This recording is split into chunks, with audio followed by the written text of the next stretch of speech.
Hi everybody, welcome to Simply Scuba. In today's video I'm going to be taking a closer look at the Paralenz Lens Cap. So this is how it arrives in a nice neat little cardboard box, very eco-friendly. Not a great deal of information on the outside. It's a lens cap, there's not going to be too much information. Inside of the box you get the lens cap itself and that's it. And it's kind of a silicone rubbery type sort of lens cap. I have a Vaquita right here.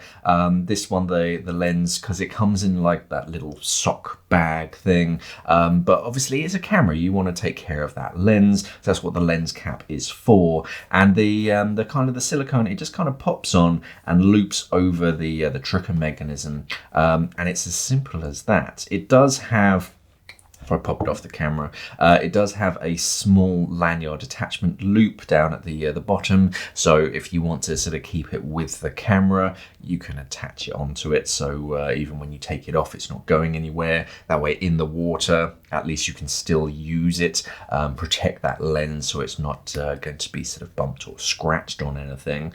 And yeah, you, as much as it has that extra loop to sort of hold it on, it's not really going anywhere. It's a pretty snug fit over the front, and it's going to protect it from bumps and scrapes. So if you put it away in a pocket or something, you don't have to worry quite as much about that lens being scratched. So a nice little sort of very simple accessory for your Paralenz. This is the Vaquita. Obviously it doesn't come with the camera, I'm just using this as a prop, but yeah, to protect that lens when you're in and around the water, when you're not particularly using the camera. Yeah, it's definitely worth protecting that lens, because once that's scratched, that's pretty expensive to replace. So yeah, there'll be more information on our website, simplyscuba.com. Just click on the link down in the description below to check it out. Thank you for watching, and of course, safe diving.